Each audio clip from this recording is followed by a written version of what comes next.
public display of affection. And Mary was a little flustered. She said, "Oh my, what will Clara," her friend Clara Harris, "what will Clara think of us?" And Abraham Lincoln said, "She won't think anything about it." And then here on the stage, a single actor, sockdologizing old man trapped John Wilkes Booth burst through the door, took that pistol, put it right to the head of Abraham Lincoln and fired. The bullet entered behind his left ear, crossed to where it lodged behind his right eye. Abraham Lincoln slumped forward. So his last conscious moments were holding his wife's hand and laughing. Henry Rathbone can smell the gunpowder and turns and discovers that there is someone else in the box with them. He realizes what has happened and jumped up to grab this man. John Wilkes Booth dropped the pistol, only had one shot, but he also had a knife. Pulled that knife out and stabbed at Henry Rathbone. Henry Rathbone put up his arm to block the blow and was split from elbow to shoulder. John Wilkes Booth and Henry Rathbone are fighting. John Wilkes Booth has the idea that he's going to jump the 12 feet from that box to the stage. That's how he's going to escape. That was what he had in mind. What really happened is his spur kind of caught on the flags, and he kind of half jumped, half fell to the stage, maybe breaking his leg in the fall. Holds up the bloody knife and declares, "Sic semper tyrannis." It's a line from Julius Caesar. In Latin, it means, "Thus always to tyrants." So imagine you're in the theater watching this play. You've just been laughing at the funniest line in the play, and now suddenly John Wilkes Booth is on the stage. What's happening? Maybe you think it's part of the play. You can't figure out what's going on. And then you see the smoke. And you hear the screams. Henry Rathbone is there calling out, "Stop that man! Stop that man! He just shot the president!" Nobody stopped that man. John Wilkes Booth ran across the stage to a door in the back of the stage to an alley behind where he had a horse waiting for him. He jumped on the horse and rode away. And there's pandemonium.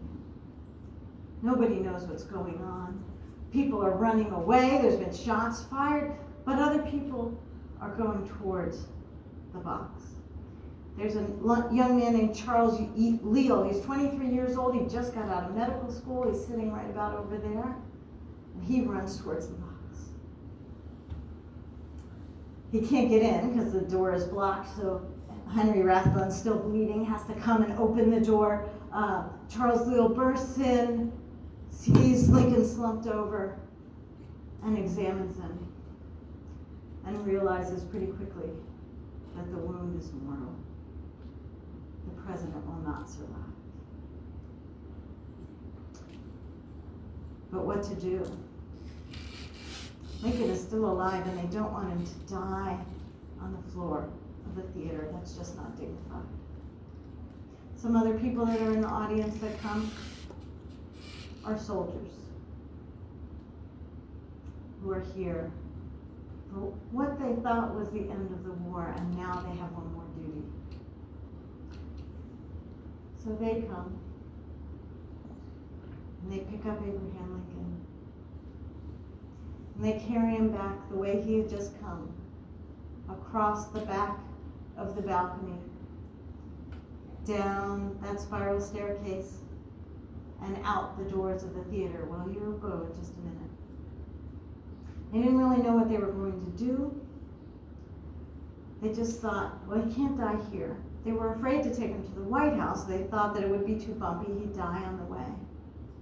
But as it turned out, there was a boarding house across the street, the Peterson House, where people rented rooms. And one of the young men who was renting a room there heard what was happening, came out the door. You'll see when you go there that the door is kind of above the street, so he could see above the crowds. in the dark, and it was raining that night, and he had a gas lamp, and he just said, bring him in here. Bring him in here.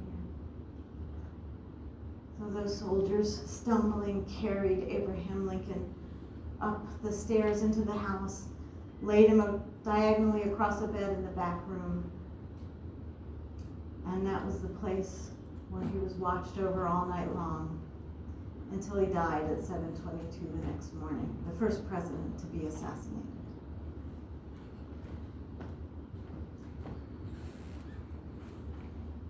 He wanted to keep the nation together. And it's something we've been dealing with and fighting with all along.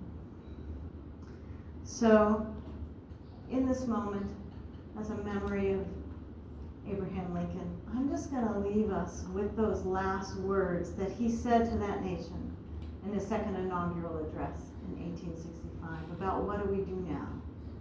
How do we come back together?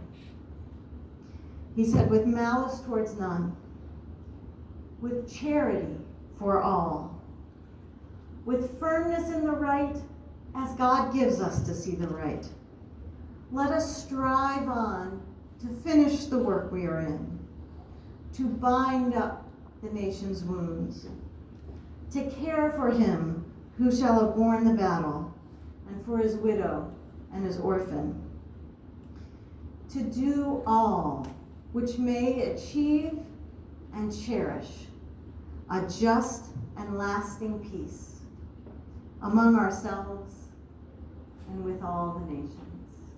A just and lasting peace.